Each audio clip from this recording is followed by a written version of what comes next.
About to go live for year 3 of Fire Promoter mode. About to go live for year 3 of Fire Promoter mode. About to go live for year 3 of Fire Promoter mode. About to go live for year 3 of Fire Promoter mode. About to go. Okay, that wasn't supposed to happen that way. That's what happens when you bring up your own Twitch in a web browser and it's not muted.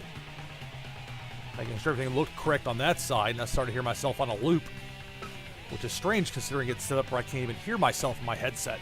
I have to look at the volume levels on the mixer. I actually assure you it's the easiest way to do it this way. All right.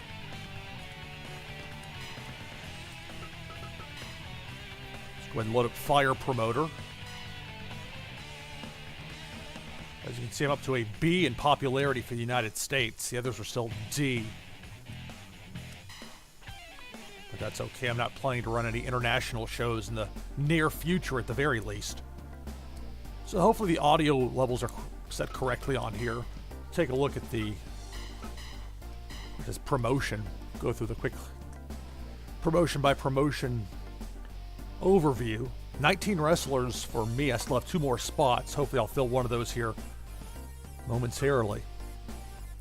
Comparison, WWE, which is with assets, you'll note, north of $100 million. So with me being at 3.6 million, that's great, but it's much like real life. There's WWE and the madman in charge, and then everything else.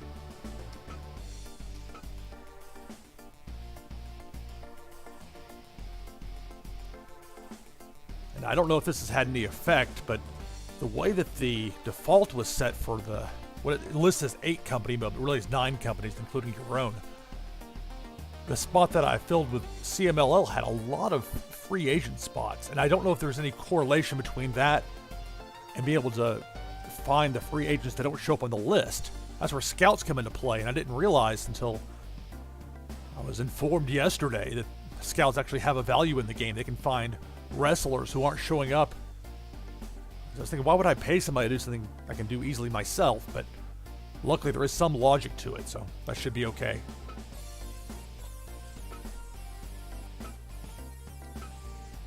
Also, when there lists a tournament going on, that's the time to lend a wrestler to the given promotion.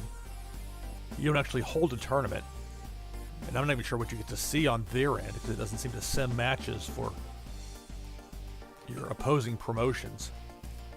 And for some reason, UWFI, based in Japan, is also just as popular in Latin America as it is in Japan. So there's that. AAA is trying to get there on the hardcore side. I had to do something to differentiate them from CMLL. At least that was the idea when I set this up. With Aero Lucha being in there as a second lucha company, but based in the United States, or America, as it lists here in the game.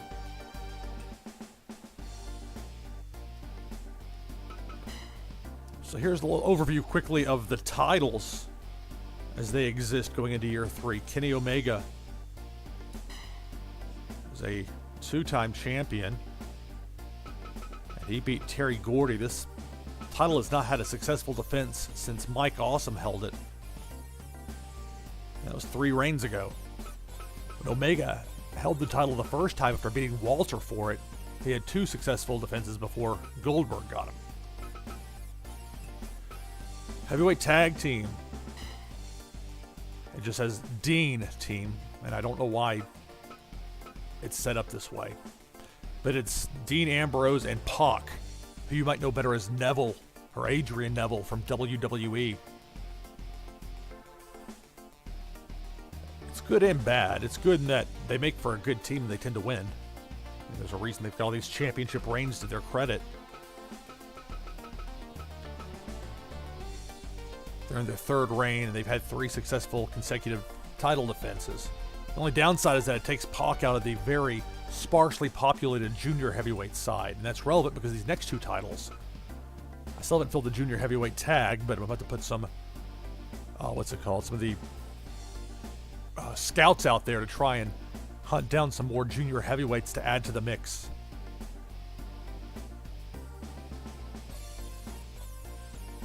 Thanks for the hosting, Professor Voodoo. Appreciate it. I'm still learning how Twitch works.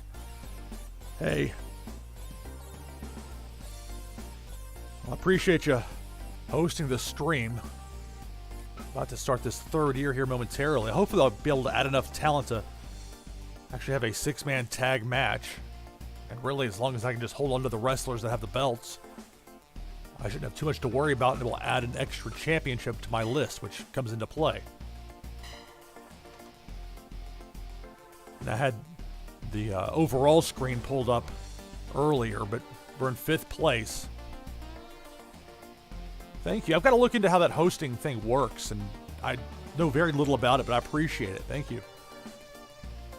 It's funny, I've been on Twitch for a long time. It said back to, I think, 2009, but I've never done any streaming. I don't remember getting on there that long ago, but maybe it has a better memory than I do at this point.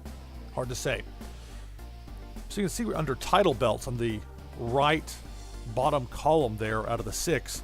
Lists me as 7th place, even though I have the ECW and New Japan heavyweight championships in my possession. Nevertheless, and I had that before the year ended, but it still has me listed as 7th place. So perhaps not all championships hold the same value, but I don't know how, like say, a New Japan, maybe it was Justin.tv. I don't know much of the backstory with Twitch. That would make sense. I think I remember that name.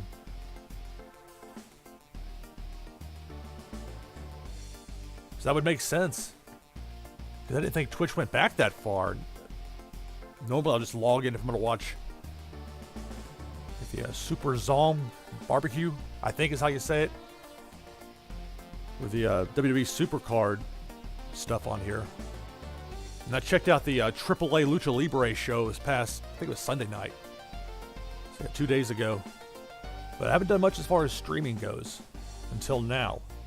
And I probably would have started this earlier if I had known it was going to take so long for Fire Promoter Mode to come out. But nevertheless, here we are. So, okay. Enough of that. We're going to get the next show set up.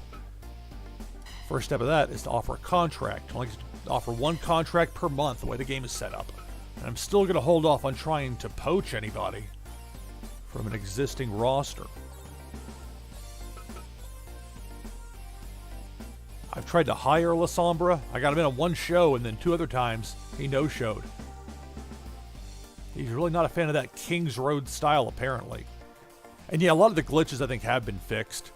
I noticed the background that went to like a temporary white image with, I don't know, is my computer running out of memory? No, it was just a glitch within the game they have fixed.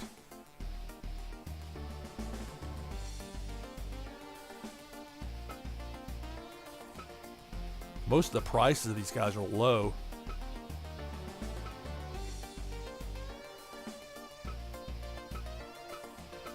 That's one thing I'm trying to do, is not to throw off my salary scale too much, because say I drop $6,000 to bring in Psycho Clown. My highest paid guy now is Dean Ambrose, and I can't remember if I've given him a raise yet or was about to when I started this stream. Well, I can't look at it on the screen at the moment anyway, so I'll check that out in a minute. Point being, he's not much more than like $2,600 even with a raise. So bringing in a guy that's going to make double that, it's going to be like a real-life quandary WWE faced. When they had AEW guys they were trying to sign but didn't want to throw off their pay scale, which is tilted very heavily in WWE's favor as far as I understand it. I think I've tried to offer Carl Anderson a contract before, and he said no.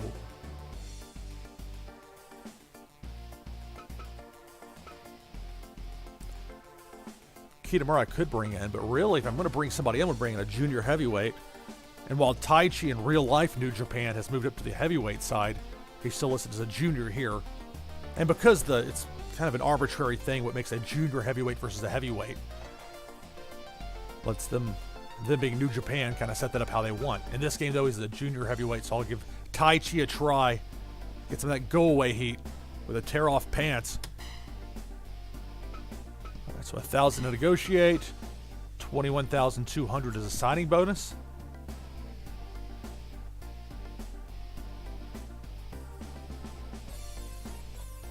I'm glad I got you back into the game. That's a good thing. This game has incredible depth. But that depth really comes into play on something like this. I've been waiting for this kind of mode for a non-GBA game for an exceptionally long time. So while it has its flaws, I'm still enjoying it.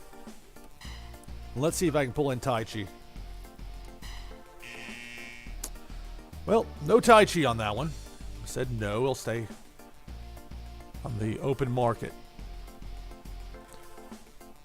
So now I'm going to set up the... Oh, let's see.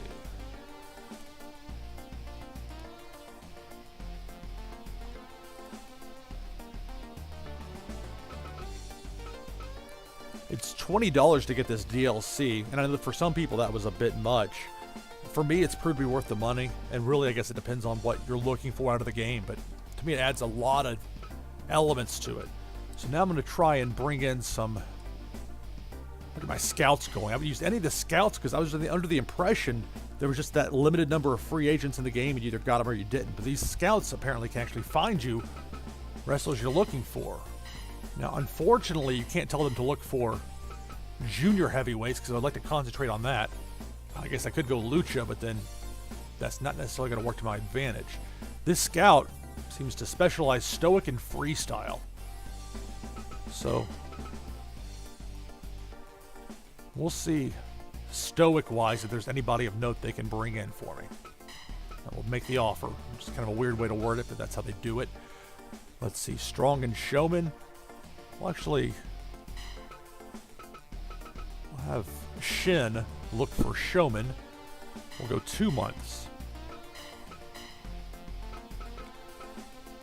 And with the price for these scouts dropping line by line, I get the impression the later ones aren't quite necessarily as adept. Lucha and hardcore, we'll stick with Lucha.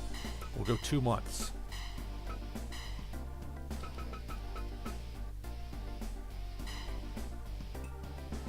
Now this is the one scout that actually prefers King's Road, or has that listed. And at least in theory, domestic-based wrestlers would be easier to convince to come on board than somebody that has to make an international move to join the company. And then Mr. Question, which I don't know. I'm not sure what these are based on. These scouts, they're just random names or threw in some friends' names as a rib or what. So we'll go King's Road. I don't think I've ever sent a scout to Europe. I never really even thought about that. So we'll try Europe. 3 months. So it's not exactly a huge output money-wise to get all this set up. It'll give it like roughly $4,500. So I'll go ahead and hit OK.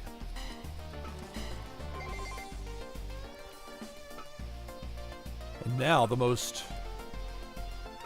risk-oriented part of the game is trying to hire people as a one-off for the show.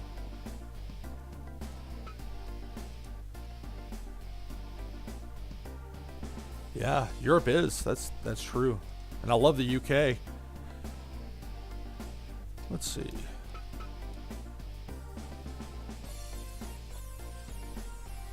So the event itself will go the invite route. And again, I'll stick with just the free agents that are out there. Although before I do that, actually, I'll jump back to my roster.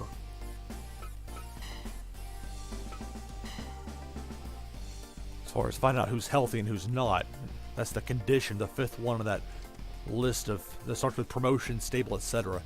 If it's normal or good, a wrestler I can usually use without trouble. Anything less than that, best to stay away if you can.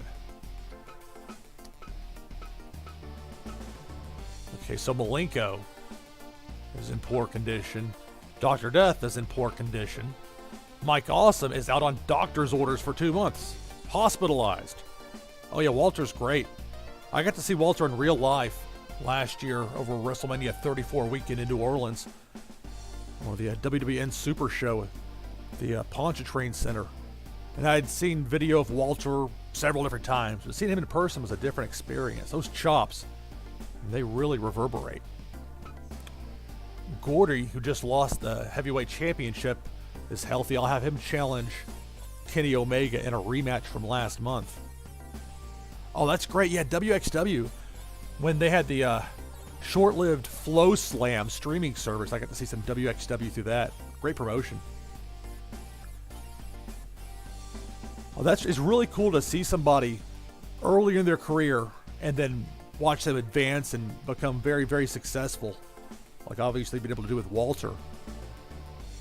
We're seeing AJ Styles at an indie show in St. Petersburg, Florida in like November of 2001 when I was working in TV at the CBS affiliate WTSP.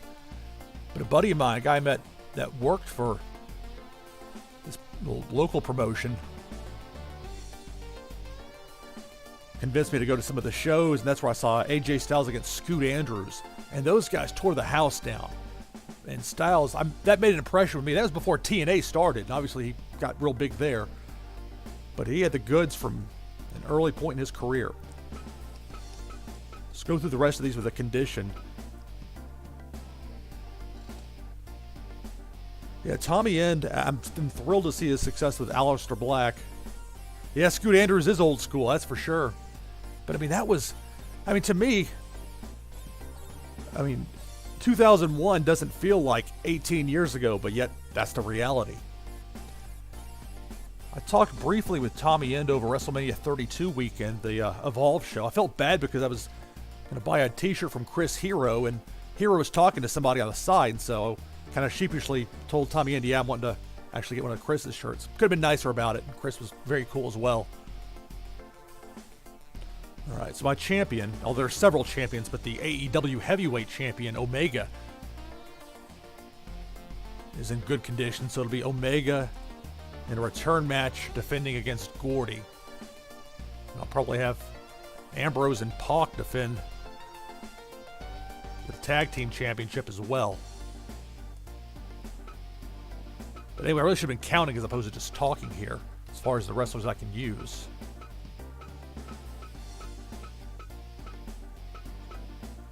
So I can go with 15. Jericho also in poor condition.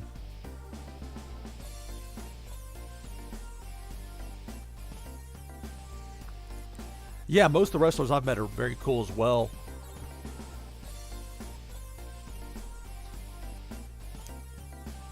There's some that I met through mutual friends, and it's funny to meet them under like their shoot name, like Edge, Adam Copeland. Just talk with him like you would, just like you talk with someone you've got mutual friends with. It's just, they're people just like anybody else. Oh wow, 2010 with the Young Bucks. That's really cool. So I'm at 15 wrestlers that are healthy enough to go on this show. So I'll just try bringing in one wrestler for the event itself, the invite.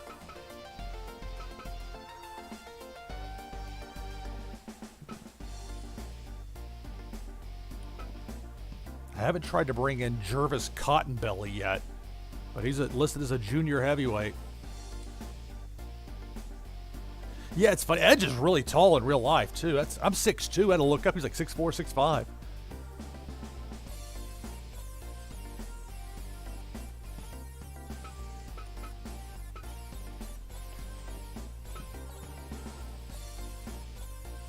So I could go with one of the Lucha guys. They don't tend to like coming over, though, even for the one-offs. I haven't had as much success with them.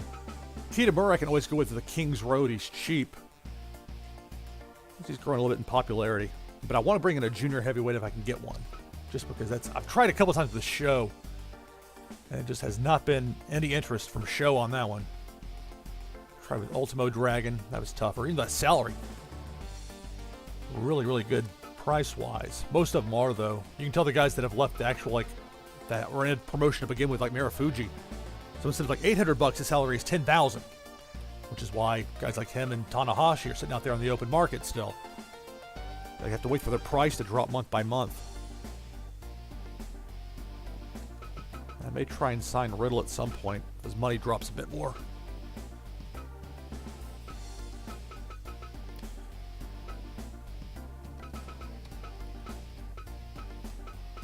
Okay, we'll go with Jervis Cottonbelly, which I think is the Chikara gimmick.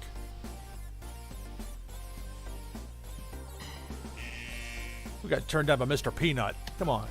Well, so much for that. Luckily, there's not a limit of just one invite to make per month like there is with the contract offer. Well, let's see. Fuego. Do a lucha match.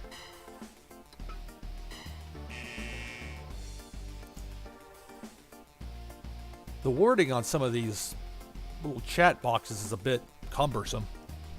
Although it seems to have been interested, it seems that the style of our promotion was not accepted. Some things translate better than others. Oh yeah, you can use workshop.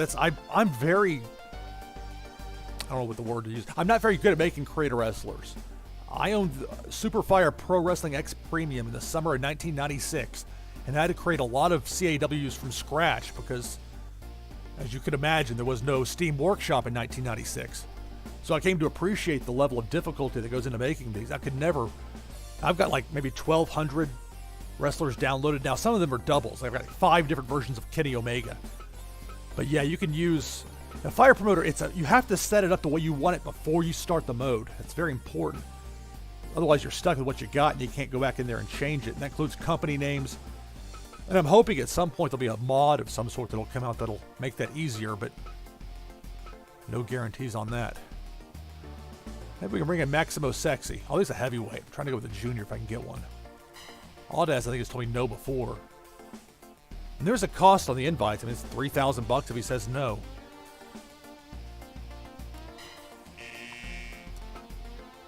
So I'm starting to run up a bit of a bill here from the guys that are not interested. I know look at the match style can help. I think with Nitro. Price is right. The style is certainly right. I think I tried to hire Nitro with a contract once and got turned down. Oh yeah. Yeah, this is for Smarks. This is definitely the game. It's not the depth of a true simulator. This is not Total Extreme Wrestling or EWR or anything like that, or TNM if you want to go back to Oliver Kopp in the 1990s.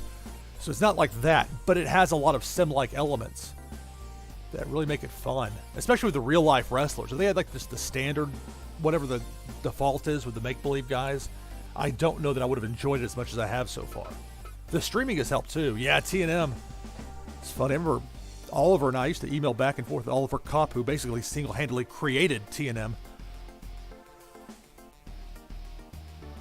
I mean, that was way ahead of its time in a lot of ways. But Oliver, you know, he definitely came up with some entertaining stuff with that program. Yeah, I think this is definitely worthy of that.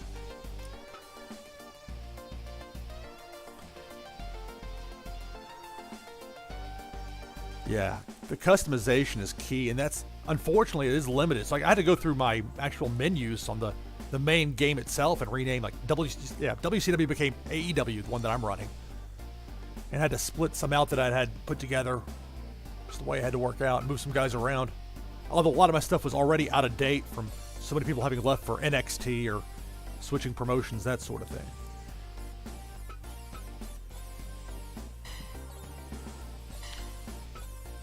I'm going to try one more invite. I'm still sitting at 15.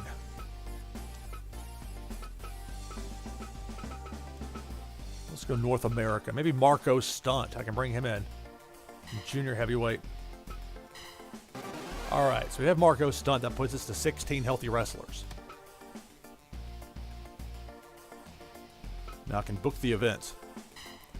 I've heard from some people that their Fire Promoter streams with people that build their matches from the first match to the end. And the only positive to that would be if you can't figure out how many matches you're going to need on a show or plan on having. But otherwise, I'm a firm believer you figure out what the main event's going to be and you build down from there. So the main event will be a return match from last month, AEW Heavyweight Championship match. Well, the better way, though, to configure that is to actually go to where it says configure title match. But at the number 7 spot.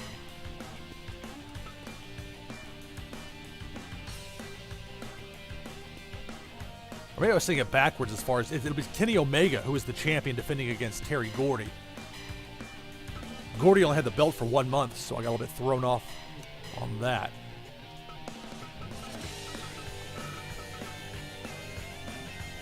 He's got that S-level popularity, so. All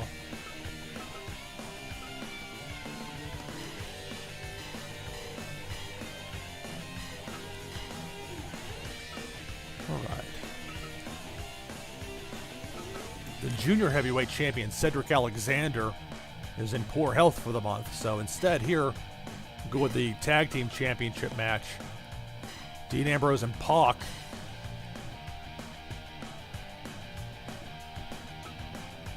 I need to take a look. I've teamed up Cody and T-Hawk, which is a bit of an odd pairing, but early on when I had like 8 wrestlers, there weren't exactly a whole lot of options. So I teamed them up before, but they're both at B-level popularity. So I think I'm going to hold off on this spot.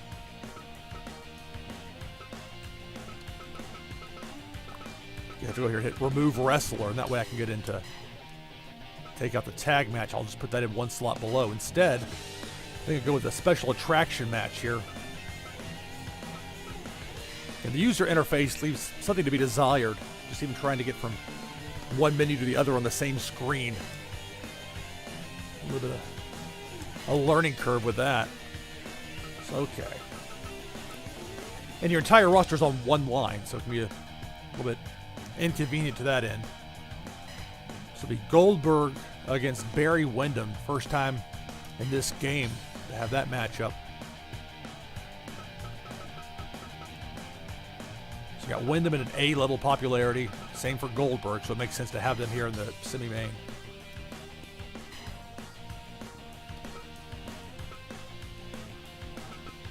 And now we'll go tag title match at this spot. Ambrose and Pac. And you'll notice it says Dean and then the ampersand, the and sign, and then nothing else. That's because whoever made that particular Neville, as it's put in there, creator wrestler, and didn't give a short name. And so you're stuck. Oh yeah, it's definitely superior to Fire Pro Returns, and I played a lot of Fire Pro Returns between the original disc version for the PS2 and then getting the digital version on the PS3, which I still have both of those. Don't know what I'm going to do with them, but got them. All right, so we'll go tag team championship match here. Cody and T-Hawk are former tag champs. And with enough guys injured on this show, I can't be too picky about it.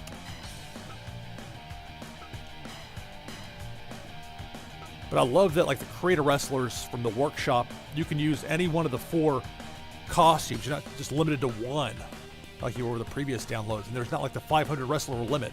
I know there are limits on the PlayStation 4. That's too bad. It's unfortunate. I own both versions, PS4 and PC, but this version on the PC from Steam, easily the better version. Large part because of the workshop, but also because of the mods. Although I don't have any mods running at the moment because as the developers keep coming out with these fixes and hot patches or whatever, it tends to throw off the mods, so I'm just taking a break from that for now. Timing works out well with having Fire Promoter to draw my attention. Okay, so we've got the first 3 matches set. Actually, double check on Cedric. Maybe I'll go Cedric and CIMA here in this 4th spot for the Junior Heavyweight Championship.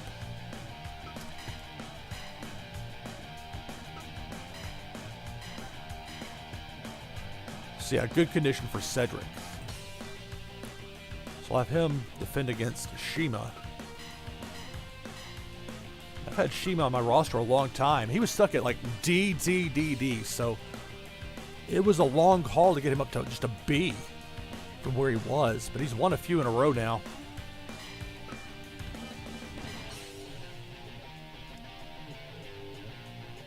Alexander's been very good against both junior heavyweights and regular heavyweights in this game.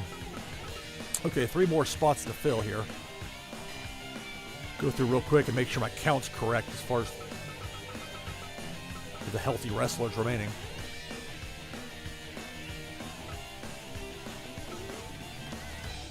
Yeah, all the mods are great. I've had, when it comes to artwork, it's not my forte. I can visualize something, but actually trying to draw it never really was in my wheelhouse. But being able to design things on the computer, I mean, it can be a real pain to try and put ads on the little side walls for the the NXT Arena knockoff they've got in the game, but then you see it happen, and it's worth the effort. It's really remarkable what can be done.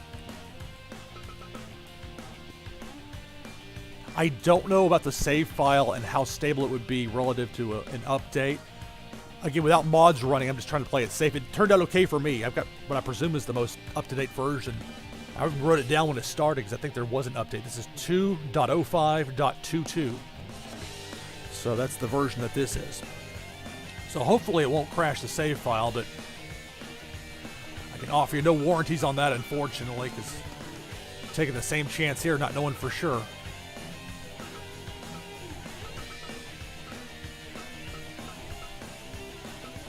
Okay, 6 remaining, which is fine. Oh, wait a minute. So I didn't get it. I thought Nitro didn't sign with me.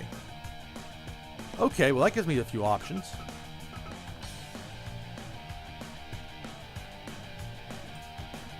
Although I could exit out of this and try and bring in one more guy.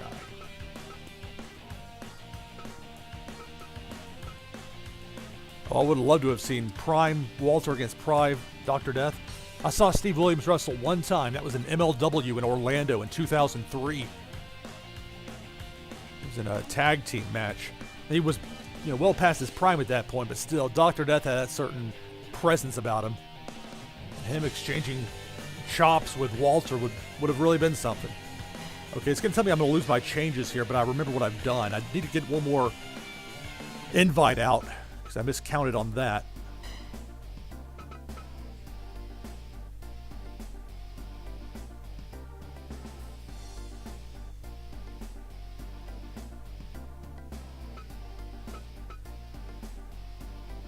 See if we can get Johnny Idol.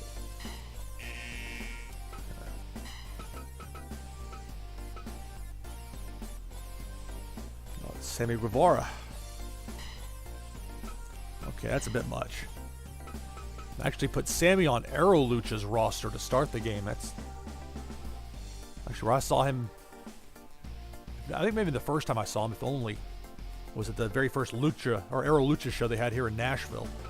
But that's a lot more than I want to pay for somebody on fill-in mode. Stevie Richards. Let's see if he'll come work for me for a month. All right. So that puts us, I think I can do a tag match now and then a pair of singles. I'm gun shy about putting invites into a tag match because if just one of them cancels, you can't replace that wrestler who no-showed on you with a standby wrestler. You're just out of luck. The whole match gets canceled. And to that end, this game is not a sim. It's not a realistic thing, but it's part of the strategy of the game. It's, just like you can't only hire one person under a contract per month in real life. Just part of what they have set up to make the game fun, I suppose. Actually, that's not what I need to do here.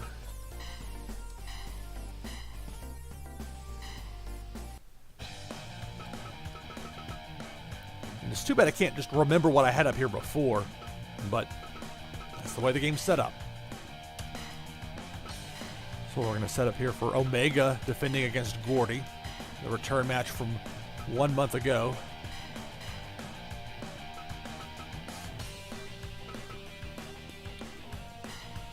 Here we'll do the Goldberg versus Windham match.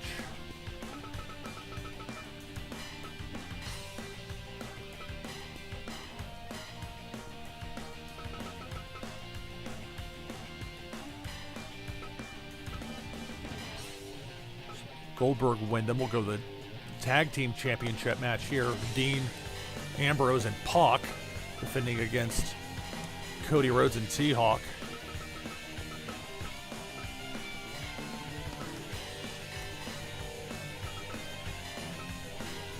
So you can see it's a little bit of a hassle left to put this back in, but certainly not the end of the world to have to do that if you want to change something or hire somebody else.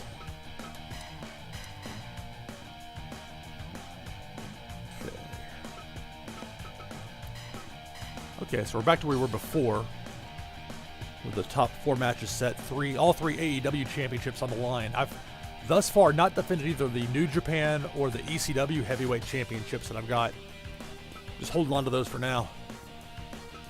Although if I defend one on a show, I'm not sure if it would potentially raise up my company's rating. I don't know how that works yet.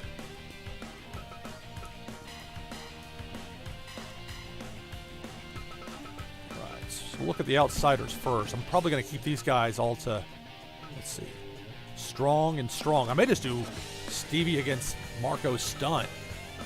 And Nitro working King's Road style. I can have that be a singles match.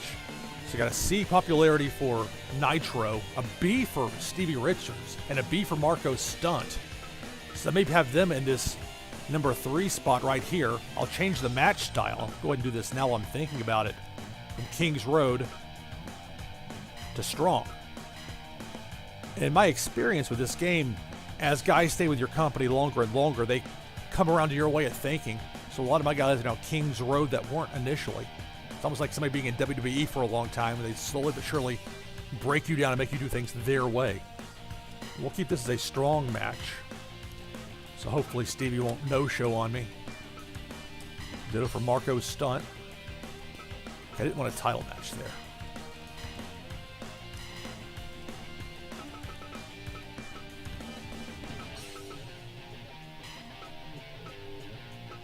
The right to censor version. The Parents Television Council parody. We'll stick with the BWO for this one. No, King's Road is actually more New Japan style. WWE style on here is freestyle. I'm just talking about how real life in WWE, they don't tend to like it if you think differently than they do with match layouts. And that's part of the idea behind NXT. They teach you to talk like a robot and take anything special out of your speech pattern that they can, anything that they couldn't replace with somebody else. And the same goes for their match layouts in many cases. People knock on WWE for the bad promos, and rightly so, but it's not the fault of the performers. They're told to go out there and do it. They got a lunatic who can't keep his mind straight from one week to the next, running everything with an iron fist.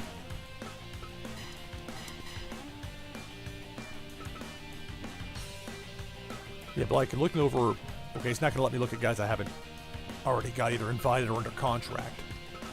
So here's where we'll put Marko Stunt. Interesting looking tights there. I think we'll stick with a black and pink. Maybe here I'll go with a tag match.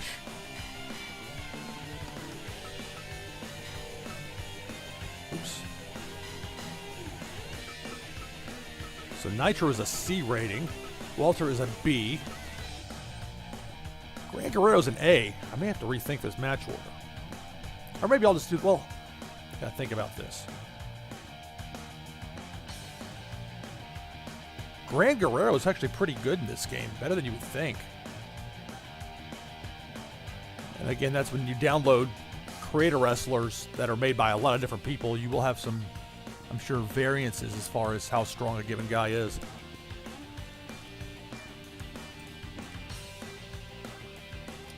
Well, you know what, we'll go singles match here.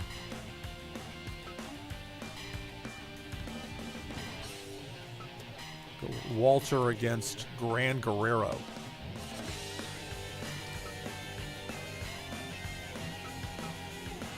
And then finally, this will have to be my tag match here. I'll patch this together best I can. Okay, so there's Flyer. There's a B. YOSHI-HASHI, who's a C. Guys with poor health condition. And you got Zhao Yilong with a C. And then Jericho's not healthy. So basically it's a matter of who I want to team Flyer up with. I think, or Nitro up with. I think I'll team up Nitro and Flyer.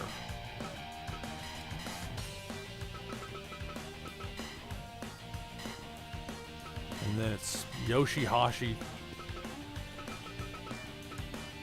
As you can see, his trust in me is down at a C level. The guy that Kenny Omega called a pudgy Dennis the Menace, YOSHI-HASHI. But in this game, unlike in real life with his shoulder taped up 8 months after the G1 is over, he seems to be in normal condition here. So it'll be YOSHI-HASHI and the one healthy wrestler I've got left.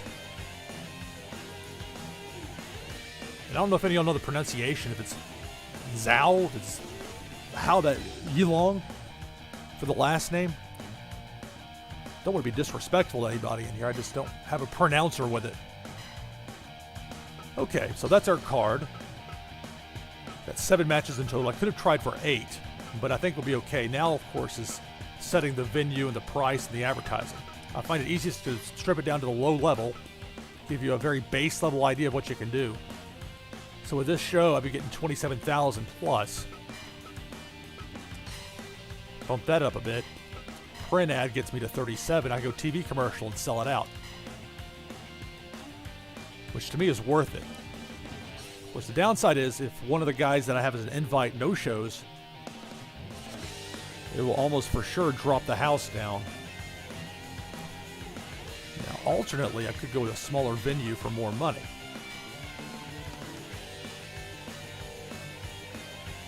And then sometimes, 40.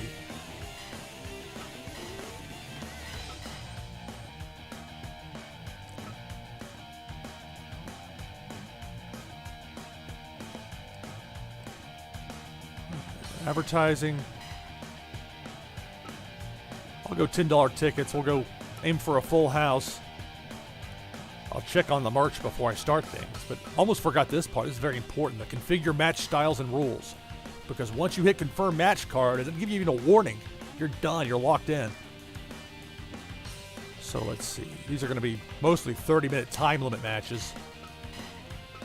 This one, 30-minute time limit, but also the match style important. So it's strong. And in my experience, it will reset the match style for the next month. All of them back to your company's traditional style. Even though this is a championship match, I keep it a 30-minute time limit. Tag Team Championship, 45 minutes, so that's how I want it. Only 30 minutes here, but we'll go with the special attraction match. That's how I would probably do that in real life, so we'll stay with that. And then 60 minutes, one fall, the main event. For the AEW Heavyweight Championship, Kenny Omega defending against the former champ, Terry Bam Bam Gordy. So that's going to lock us in when I hit confirm match card. And I stick with the same referee, as he counts very slowly, which I like, or at least we'll get there slowly. And the refs tend to vary month to month. I mean, maybe I can get Tommy Young this month, but not the next. The referee, trying to configure that and edit that is a major pain. I got 2 different versions of Tommy Young. One looks very good, the other not so much. And I don't even know which one that would be here because I can't preview it. So, that's a long way of me saying I'm sticking with Takashi Nakamura as the make-believe referee for my company. And again, this is not a true simulator. You get one referee for the show, and that's it.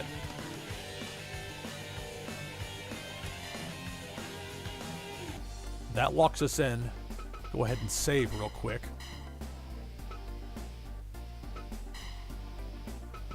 Consultation. Oh, I guess I have to do that before I book the show. No, I already did bump up Ambrose's money. I was going to check on that because he was at $2,400, which was my highest. He was not happy, he wanted more, so an extra $240 a month. The smallest amount I could offer of the 3, and he seemed okay with it. Everybody's booked, so no training expeditions. Although I've heard that that's a good way to build some bridges with other companies, but when I've tried before, the companies almost seemed disinterested, like they were doing me a favor to bring in a guy. So.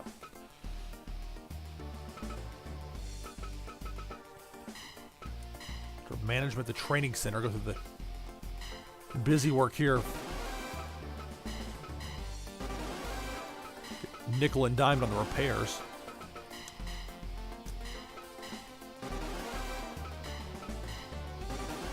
They really want you to see that animation or that picture every time.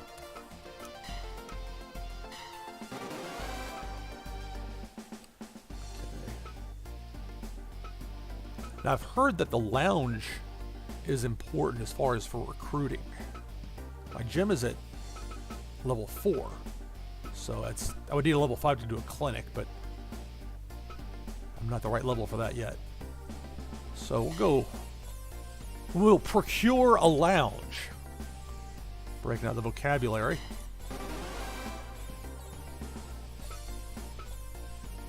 And a rec room. Well, this says easier to scout wrestlers, so this might be, I may want to put a few levels into this one. I'd certainly have the cash to.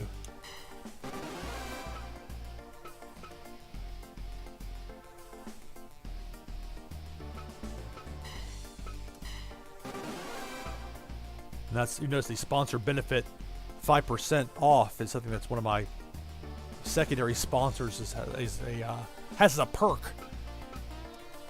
80,000. That's trust. Okay, yeah, the rec room is what I want to do anyway. That's for scouting wrestlers. Again, I thought that it was only the wrestlers listed in the free agents that were available, and that's not the case, which makes this make a lot more sense, actually.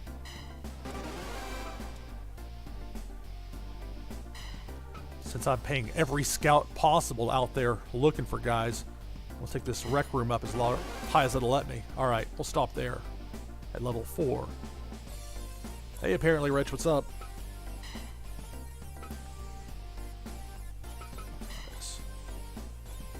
Now, these don't change month to month, but since this is the first show of year 3 for me, I get to see the Burning Hammer ring. That's a 2-year deal, $3,000 a month. And I'm actually getting more money per month out of the Walmart knockoff, Jumbo Mart. And again, the stipulations, the conditions aren't particularly stiff. In fact, there aren't any except for the average match evaluation having to be 50% or more. And if I'm at that level, I've got problems that go beyond sponsorship. So the ring's going to look a little different than it had before. And again, I'm used to like the crazy rings that I was able to design just in, you know, outside of Fire Promoter with the mods. But for now, I'm just going with this in vanilla setup mode. Okay, we're just in the training center, the merch. I had new merch in all categories before the last show, and okay, so like normally I would have like 1,000 of like a photo collection or a DVD would sell out. The higher volume's not as much. Plenty of goods. But the only that really matters as far as selling out in 1 month goes are the branded snacks. I'll stick with the low volume on that since they expire if you try and, or you can't carry them over to a second month. It just simply won't let you. Those masks went fast. I think I did 1,000 on a trial run before.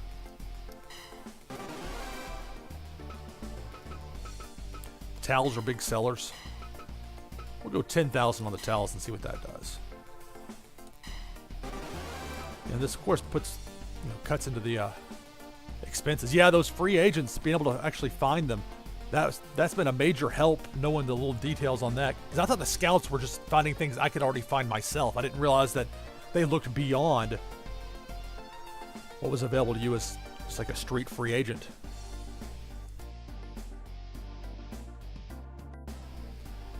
Okay, I'm testing out the cough button works much better when I use within the OBS system. I have my microphone split from my desktop audio.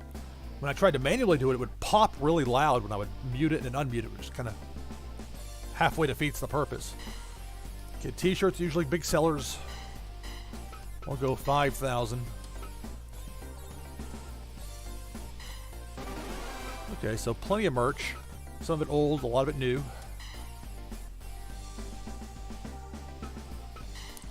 I'm still at the regional contract, another 6 months to go on that. Yeah, I appreciate the help. Very much so.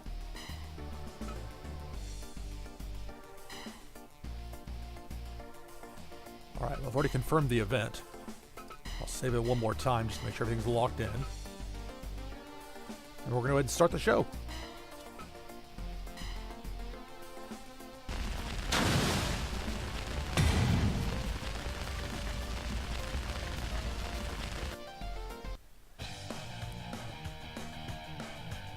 Okay, some of these matches I'm going to skip just because it gets tedious after a while seeing the same guys over and over. Even though I do have, although nobody no-showed on me, so I'll take that. Richards and Stunt and Fly, or I should say Nitro, the 3 guys that are here on a one-off, they all showed up. But we'll skip Flyer and Nitro against Team YOSHI-HASHI.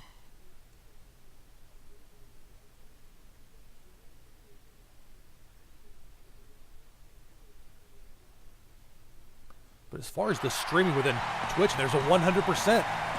Now this is interesting. Notice they went 30 minutes, which is what the time limit was set for. But this shows YOSHI-HASHI beating Flyer. So that seemed to be an unrealistic element. And that happened on the last show as well, if I recall correctly. We'll watch Walter and Gran Guerrero. I don't believe they've had a match yet. I actually went through some of my videos and made some notes about previous shows because it doesn't remember that within the game. You kind of have to keep track of it yourself. But we'll go next match. Or actually, I'll save. Just lock in that 100% opener. And it's a full house, 40,000 strong there for the show. This will be the first look at the Burning Hammer ring design with them, the primary sponsor. Okay, so that's a bit underwhelming, but I'll take it.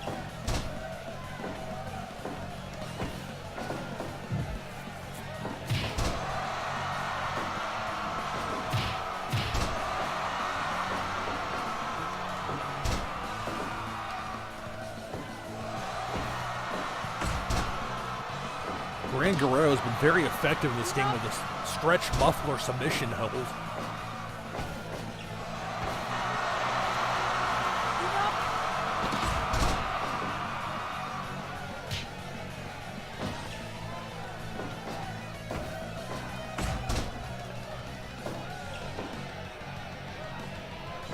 Huh. Well, it probably makes sense to figure out exactly what you're going to have show-wise before you plan things out with your merch.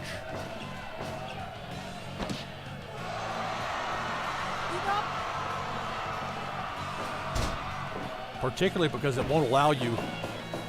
I need to double check something. This isn't going to affect the match, but it might affect my microphone. Hang on.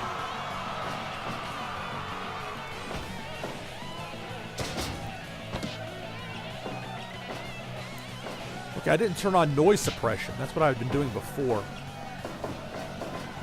I'm going to leave it as is for now, and I'll turn it back on before the next month, and we'll see if that makes a difference.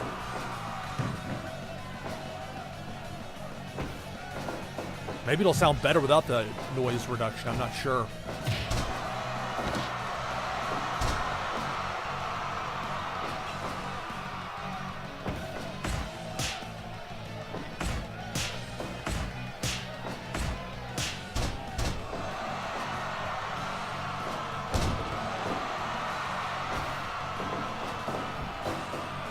Well, that makes sense. I mean, you look at what's selling and make more of it. That's pretty straightforward strategy.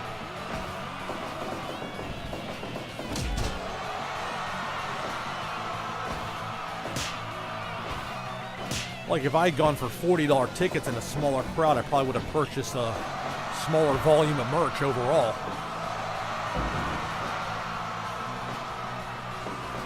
Okay, well, if it's sounding okay, then I'll keep with it for now.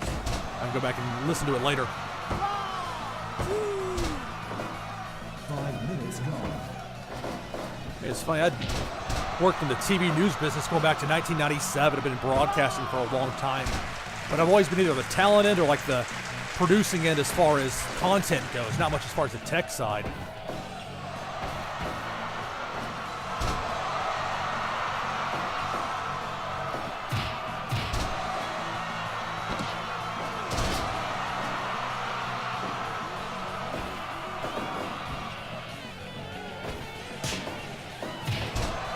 Walter just punching him right in the face. And then a chop for Gran Guerrero.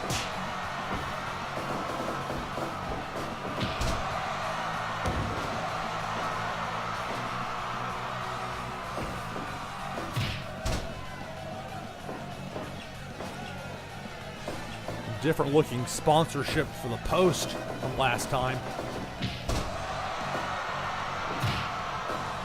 Unfortunately, the corner logo from last year, Prince Pepperoni, cycled out of the sponsor, so I don't have that anymore.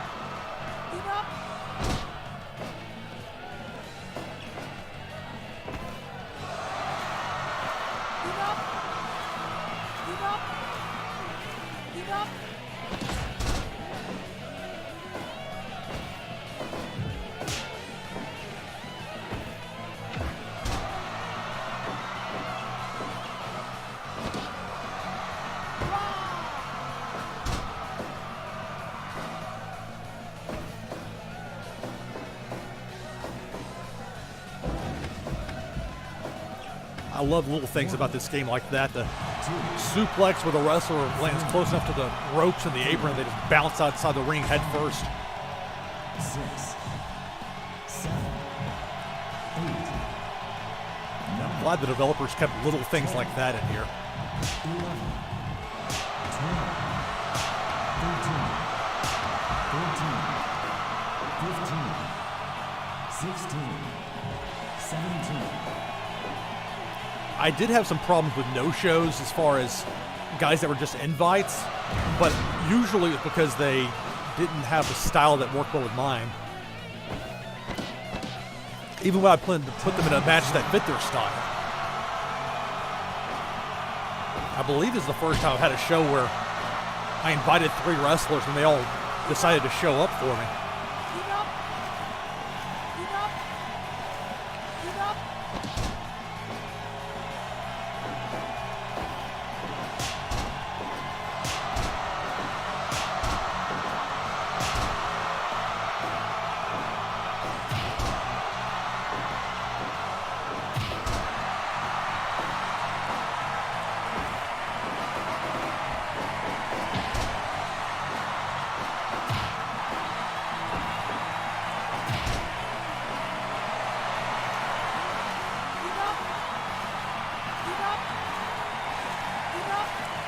Funny with submission moves. I'm used to the mod that's set up for the basically so you don't have a rest hold that turns into a submission.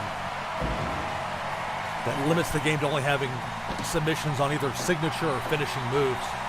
And that can be somewhat limiting, especially for guys that have a lot of different submission moves that are realistic finishers in their bag of tricks. Point being, though, without that mod in place, anything could be the finish here. So to that end, it does make it more exciting.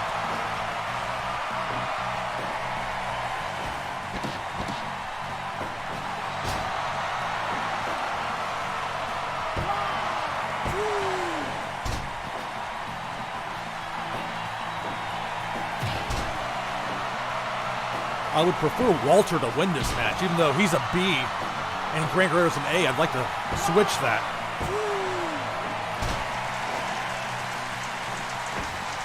Yeah, I mean, there's definitely pros and cons to the rest hold mod. They have these really long matches, like a Road Warriors match that goes 40 minutes and ends on a chin lock. And yeah, it is definitely good practice on that with the critical rest hold.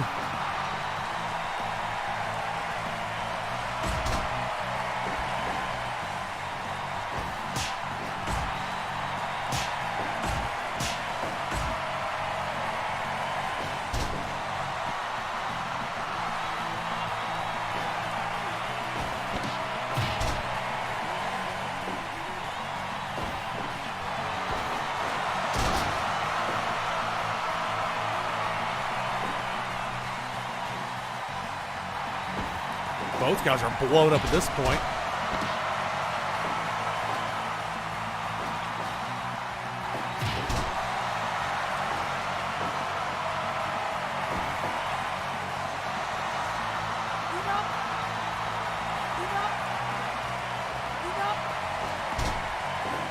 Tall order there for Gran Guerrero trying to get Walter to submit.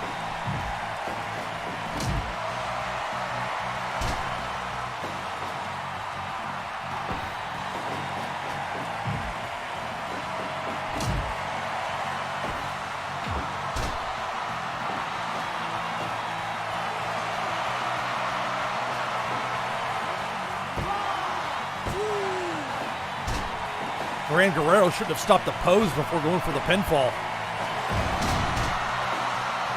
And that could do it. Another near fall.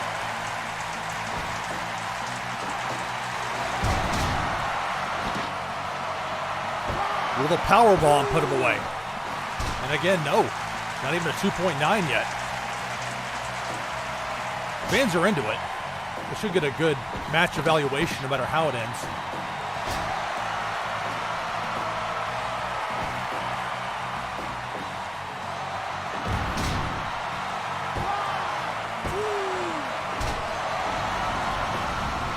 Near fall.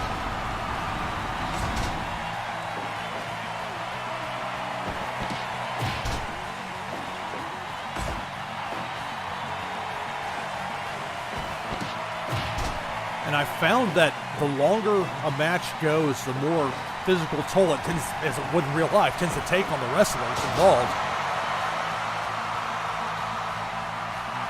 Which is in part why I like that 30-minute time limit. I don't want these guys to go 50 minutes.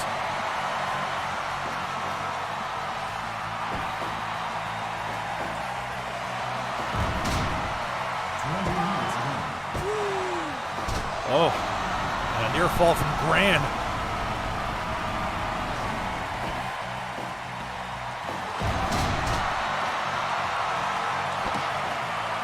Set out pile driver again from Walter.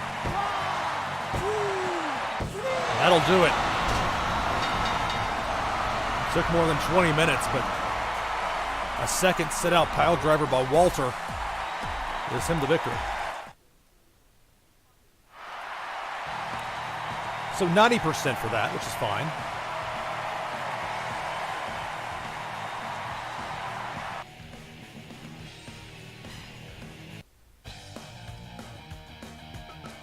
Make sure to save it. Up next, two outsiders that I brought in for this show. We'll watch this match as, instead of King's Road, this is going to be in strong style. I'm not really sure the difference between King's Road and strong style, because they both sound like New Japan Pro Wrestling to me, but I'm sure there's some sort of variation within the game as far as how that gets figured out. Yeah, $20 for this it's too steep for some people. They may have priced it too high.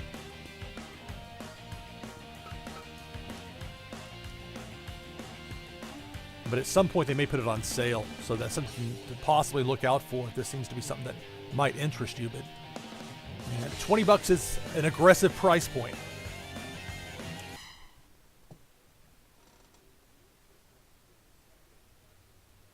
I guess I can mute the TV behind me if I don't have sound. I've been listening to the TV. I forgot I had it on.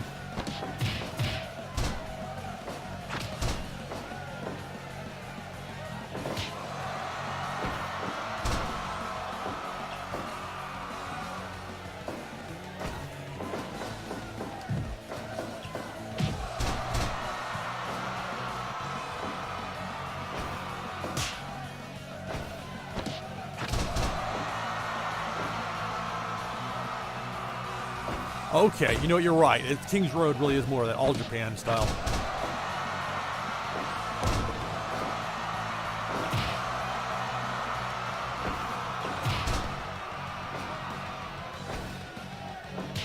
And I loved 1990s All Japan. Misawa and Kobashi and Kawada and Taue. Any mix of those guys and some of the foreigners they bring in. Stan Hansen, Williams and Gordy. So many great matches.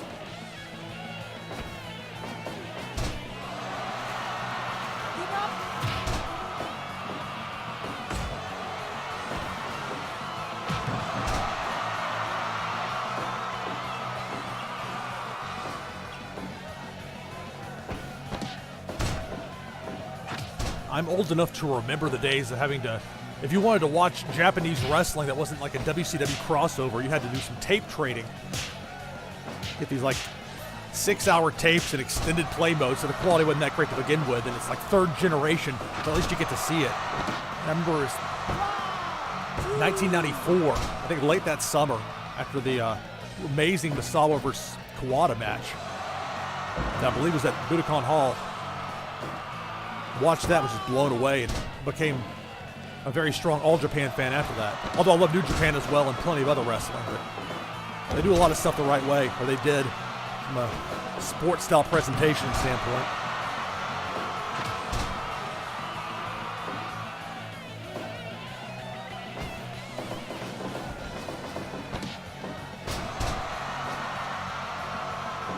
King's Road doesn't seem to like it when you have a match that ends by knockout after like 11 minutes. And in general, the match evaluation of this game tends to skew towards longer matches.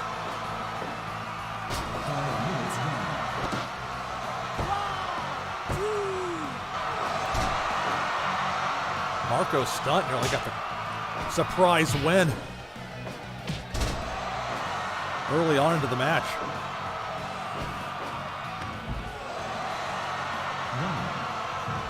1, 2. Yeah, that's right. They have the junior heavyweight edition coming out soon.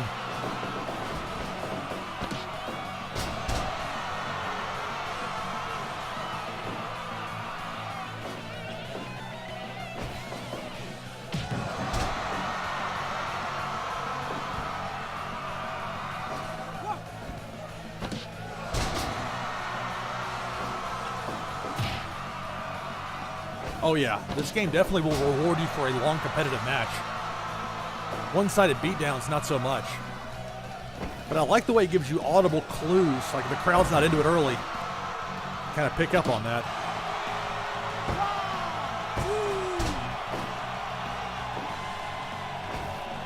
Oh yeah, that's the way to do it. Have them, they've got the stamina. Have a match of decent length.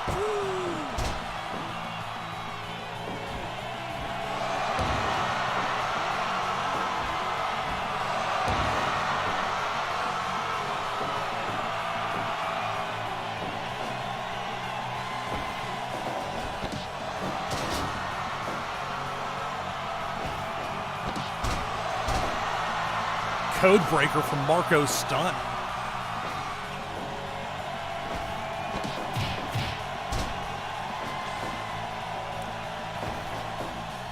I need to check Stevie Richards' YouTube channel. I know he was streaming some of his, near fall right there, 2.9. He was streaming some of his day one Fire Promoter stuff on the PS4, which before the Steam version came out, that was kind of the only way to get a brief look at it. I wonder if he put himself in the game or play his own download.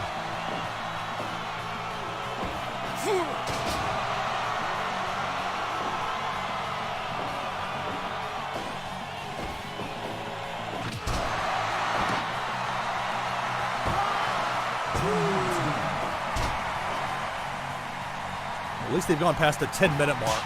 You can usually hear like an uptick in the crowd right when it hits 10 minutes.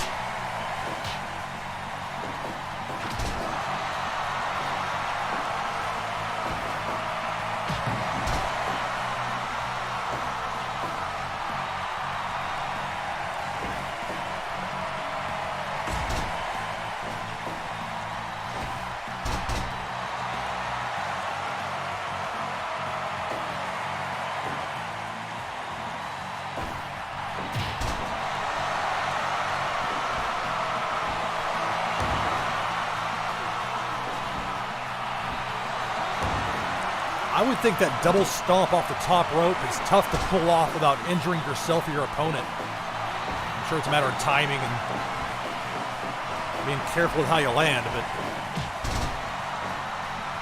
when it comes to gravity, there's not a whole lot of give sometimes.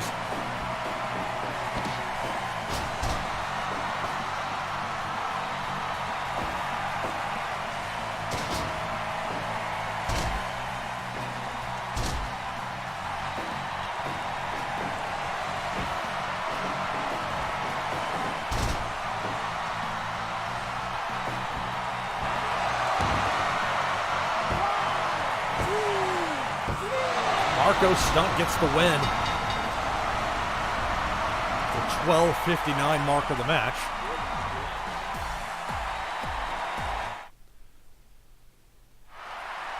%. So even though my Kings Road promotion, going with a strong style match there, worked out.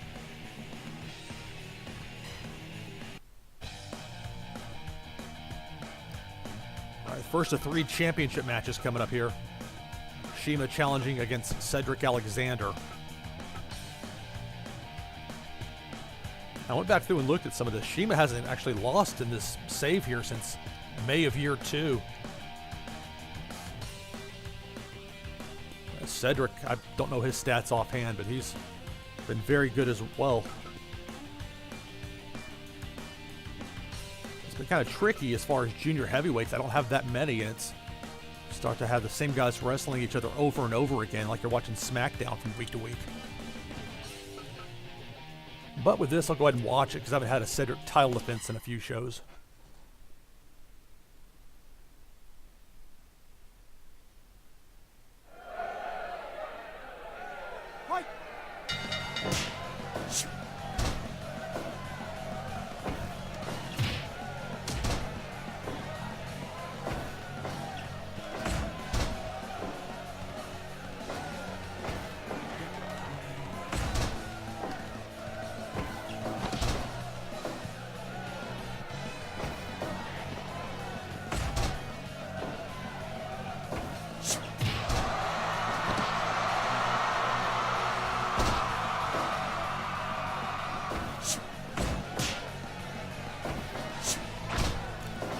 But with the exception of Pac or Neville, Cedric Alexander has been my most consistent and strongest junior heavyweight. I've been just fine with him holding on to the belt for a long time. Although CIMA has had rapid improvement finally on its popularity, it makes me think that having a Z letter next to your popularity doesn't necessarily indicate just how popular or unpopular you are below a certain threshold. Point being, it may take longer for somebody with zero popularity versus somebody just below the cutoff for what makes a D ranking. Although I could be wrong on that, I don't know. It's just a supposition for me from playing this.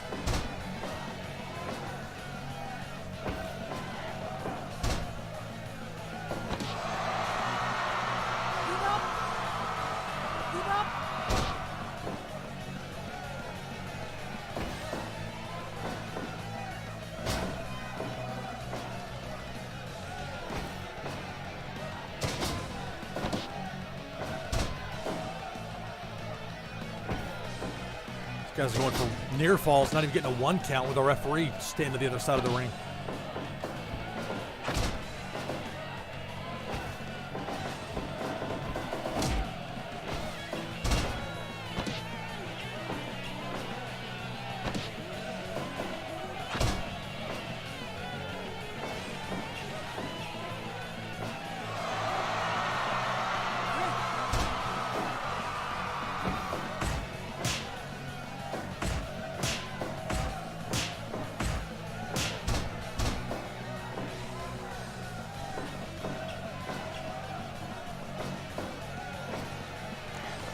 With this being a championship match, I could have set it for 60 minutes, but I typically try to reserve the 60-minute time limit for the main event. And for the tag title, I'll go 45 minutes.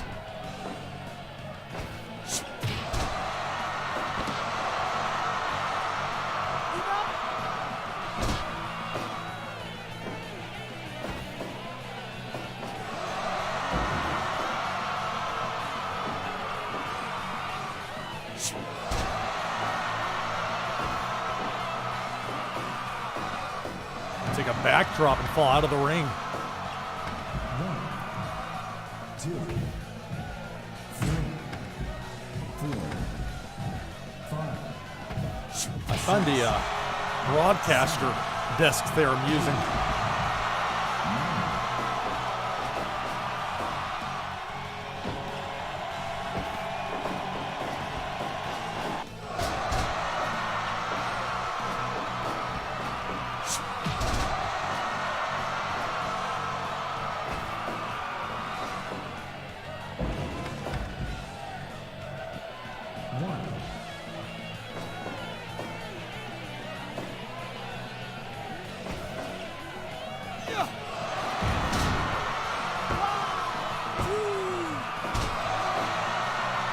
Going to be interested to see what happens at the New Japan Pro Wrestling Anniversary show, which is in about roughly 10 hours, give or take, maybe 9 at this point.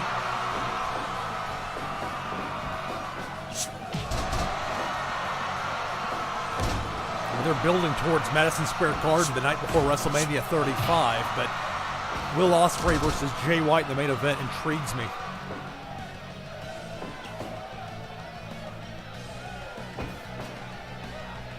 You haven't seen Gato take a booking chance like this. This could be a surprise upset, but only a 1 count.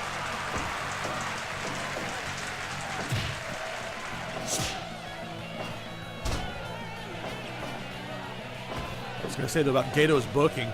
The chance he's taken here with Jay White and the mega push hasn't really been a chance he's taken to that extent since bringing Okada back from that forgettable run in TNA. And then Okada having a bad match with YOSHI-HASHI at Wrestle Kingdom. And he wins the title the next month. But it didn't take long before Okada proved Gato right.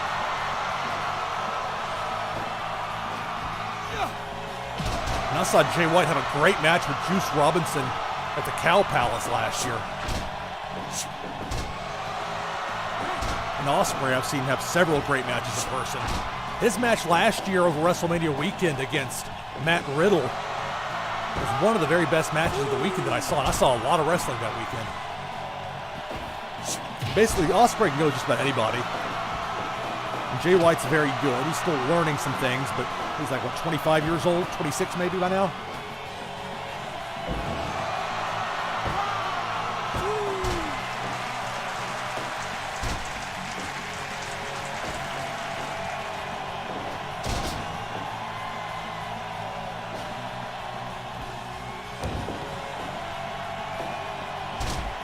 I'm sure there's a long-term plan in place for what New Japan has in mind. It is disappointing, though, that they had an opportunity to get Tanahashi versus Okada as the main event in Madison Square Garden, and they opted not to do that. Originally, the plan was going to be Kenny Omega against Okada, as I understand it.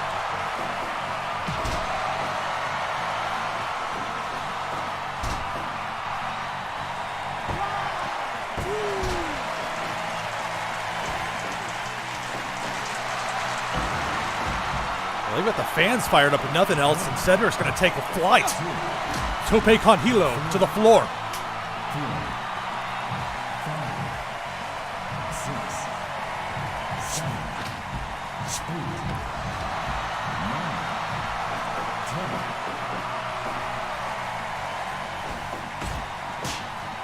I wonder how many American wrestling fans play this game for the first time and freak out when it gets to 10, not realizing it's a 20 count.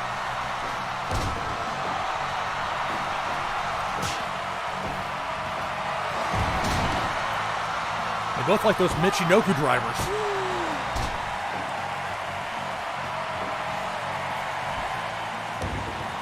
He's in the ropes.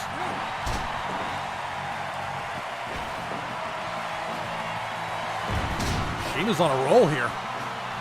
Cedric is reeling. Until then.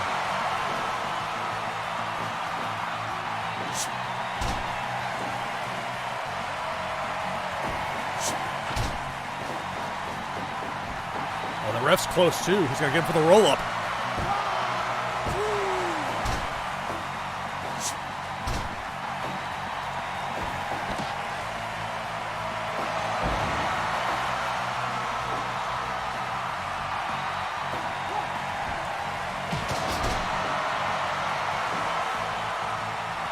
For the championship. Oh.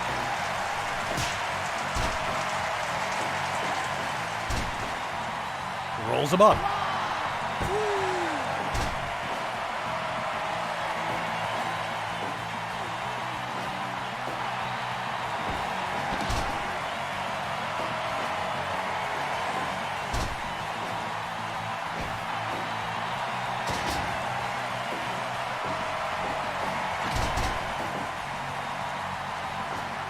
CIMA may win this.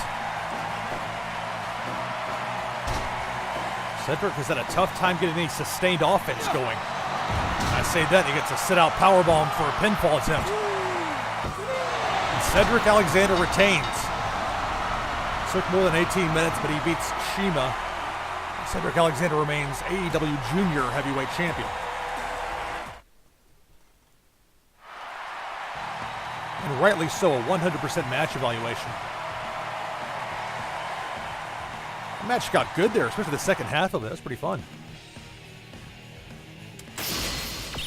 I love the giant all caps title defense, or new champion crowned, I think is what it says if you have a title change. Hey, you too, apparently, Rich. Have a good one. All right, next up, tag title match. I'm going to skip this because I've seen this matchup a couple of times already. These are four of my earliest guys, Cody and T-Hawk challenging Ambrose and Pac, aka Neville. I like that it actually like really sims it. It doesn't show you the match, but you can tell it's processing it. 92%. And again, a championship match with the champion retaining.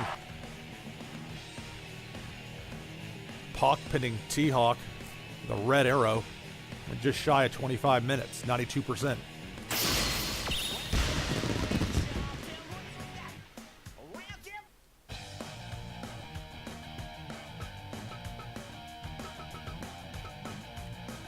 All right, 2 matches to go. First will be semifinal, Bill Goldberg against Barry Windham. And I will watch that one. Well, I'm going to go off headset here for just a second. Right.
Units gone.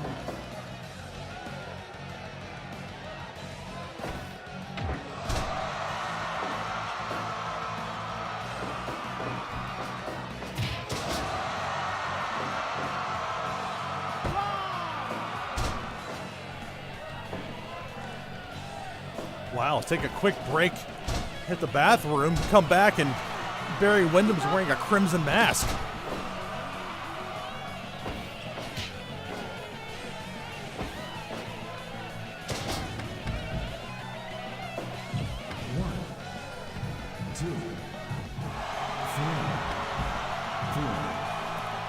I love the detail that there's like a little bit of blood on the floor because of Windham falling on it.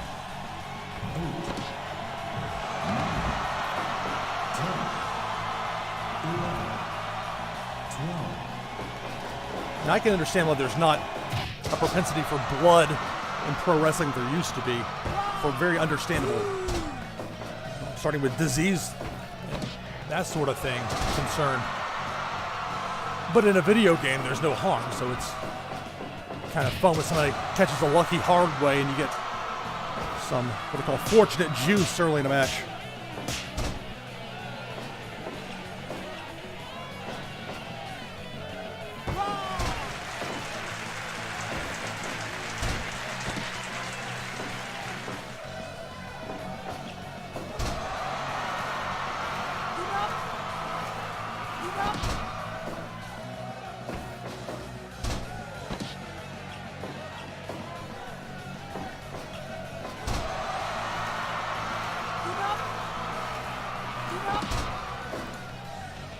Yeah, I mean, you don't want to put either the performers or anyone else at risk.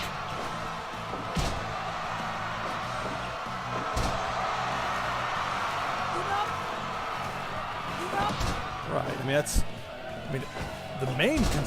There are plenty of concerns, but the risk of hepatitis, I know, is very much a serious concern. It has been for a long time.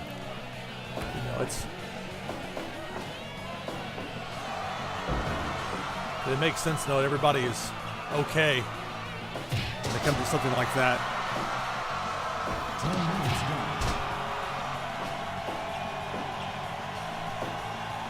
gone. Gangrene gimmick there, huh?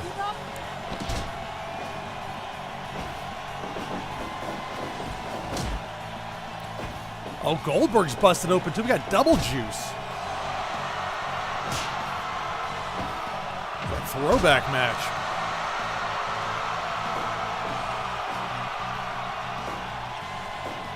I grew up in Nashville, so I'm very familiar with Memphis territory style brawling and bleeding. And while most of what I caught was the dying days of the promotion, it was kind of a rough crowd circa 1993 down at the Fairground Sports Arena, but a level of authenticity to it as well. And Windham may have caught a break there with a jackhammer, landing him next to the ropes.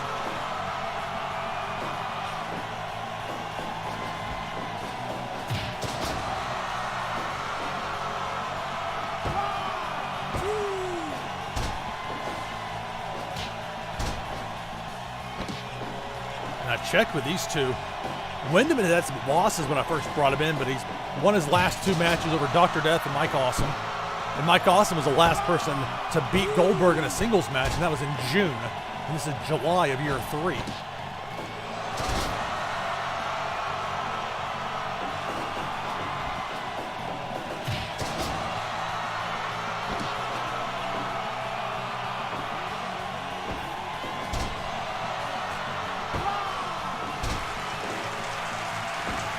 Got a small package attempt, and blood everywhere.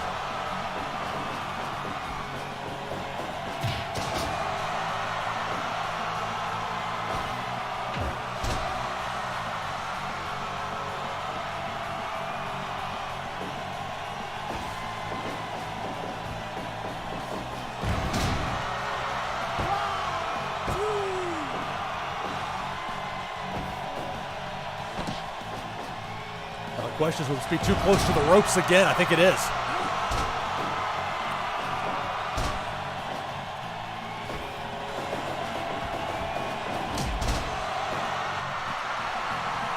Hear the intensity pick up just a little bit more when they hit the 15-minute mark. Most of Goldberg's matches, for me, as singles matches at least, haven't gone that long.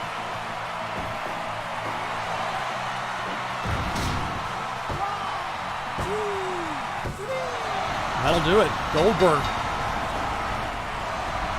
wins again. I figure he's in line for a heavyweight championship shot. Title opportunity.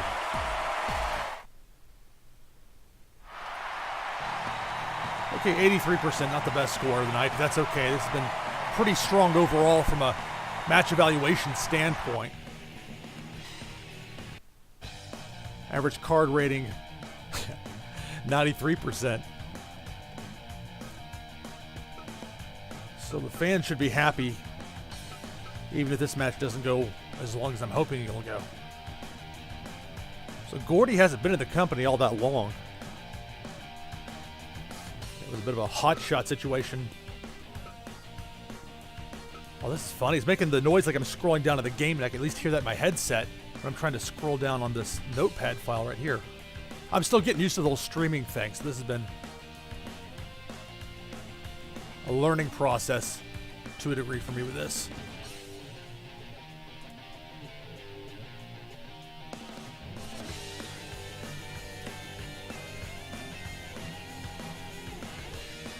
Yeah, I was looking up what I wrote down about what happened before.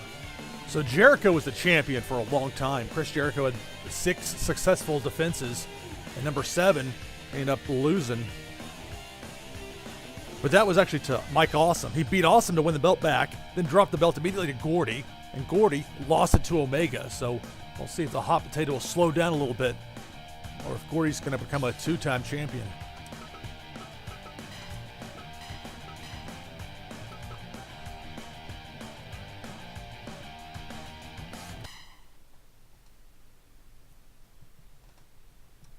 The main event, one fall, 60-minute time limit.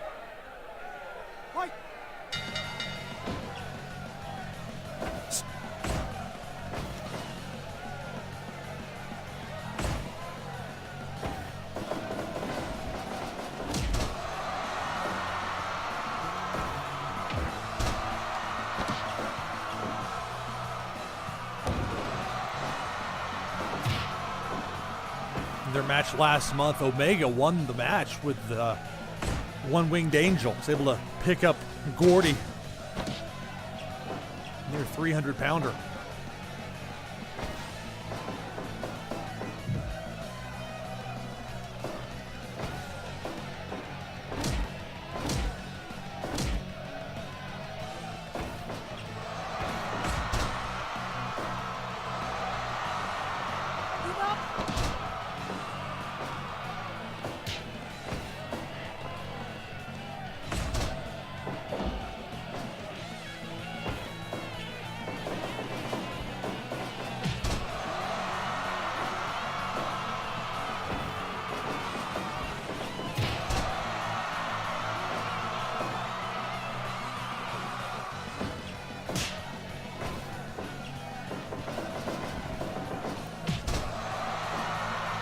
Yeah, I signed Gordy in September of year 2.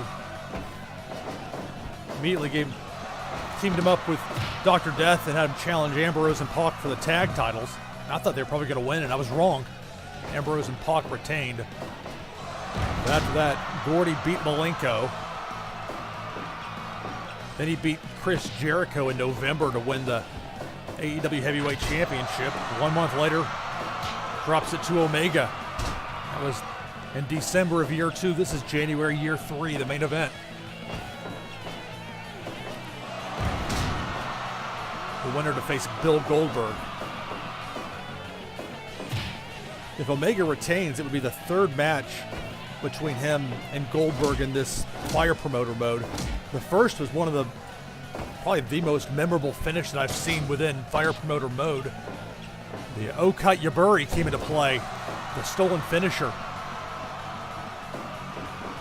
Omega hit Goldberg with a jackhammer and got the pin. 5 minutes in. But then Goldberg won the 2nd match, so this will be match number 3, a rubber match, if you will.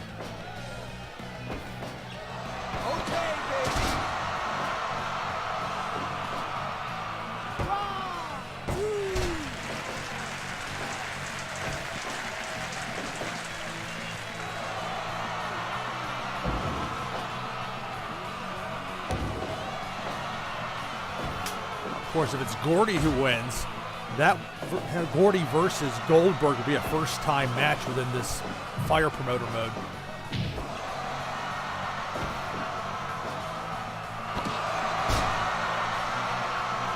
You win this one quick.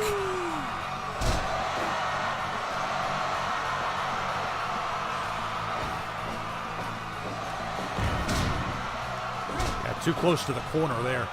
They nearly got Gordy right there. One-winged angel. It's tough. 2.9 count this early in the match.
starting to get the crowd into it.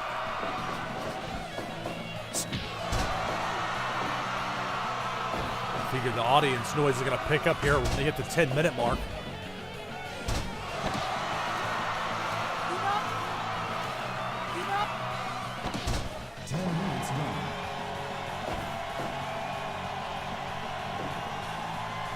Styles clash.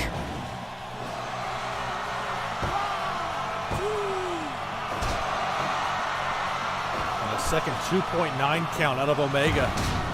Gordy just barely able to kick out.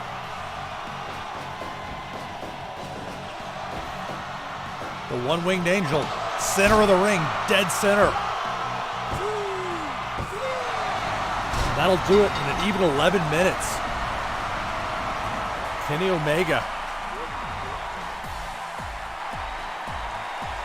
will have his third match against Bill Goldberg on the next show. Presuming that he's healthy enough. That is one caveat.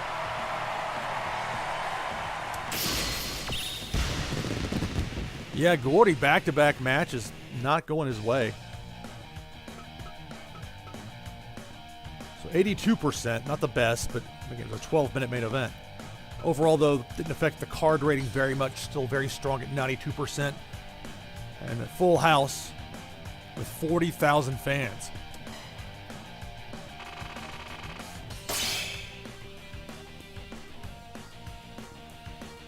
We could have had 46,000 in there if the capacity would have allowed for it. I could have opted to use I think the poster is the one tier below the TV commercial, the most expensive one. I think they would have put us close, but not all the way to 40,000. And I was willing to eat the extra cost to get the sellout just because I knew that would help the show. So Mystico wins CML's Heavyweight Championship. Made some money there. Although with the expenses being higher due to the lounge purchase, and I forget the other part of it that it was.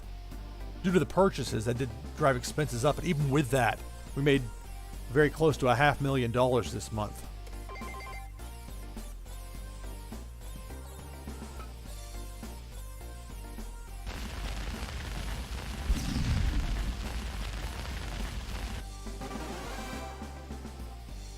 Oh, they found Pillman.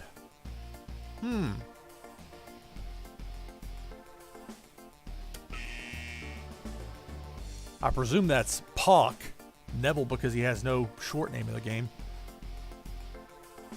Again, this is where having the short names used there is not something that works to the game's advantage. I'm hoping there's going to be a mod soon that's going to allow easier renaming of wrestlers.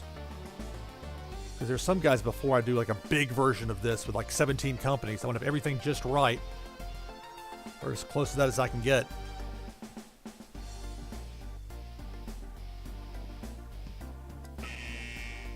Okay, I presume Steve Dr. Death Williams. I think he's the only Steve on my roster. Okay, so Pac, Dr. Death. All right, I'm going to stop the stream for just a second, and then I'm going to start it back up for February, year 3.